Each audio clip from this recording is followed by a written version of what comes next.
香港、澳門後生仔女講嘅粵語同廣州粵語有咩唔同啊？我哋會有好多唔同嘅形容詞咯，用英文啊，或者係譬如咧，即係話一個人好尷尬，即係做嗰啲行為好尷尬，就好 cam 咯。好 cam。係啦，好 cam。有陣時就會用啲譬如話扯啊，去形容成件事好個進度好趕啊。仲有咩詞咧？可能仲有啲零尊啊，即係唔尊重人哋，即係你零尊我，一啲都唔尊重我嘅意思。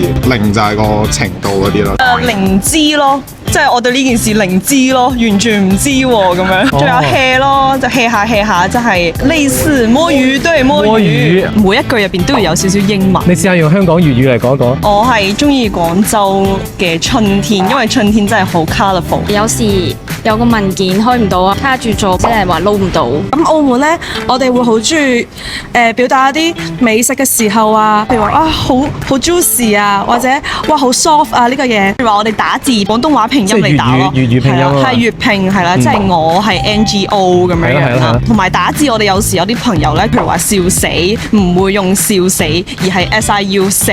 同埋香港人喺有啲字上面係好多懶音嘅，譬如話我嘅我係會話我咯，但係廣州人係會我咁樣我咯。那我愛你呢？即係我愛你咯。如果是廣州人呢？我愛你。哦，你聽得出區別嘅？係咁，如果你想表達好心情咁樣，咪我愛你。但係其實平時咧，我愛你媽咪咁樣。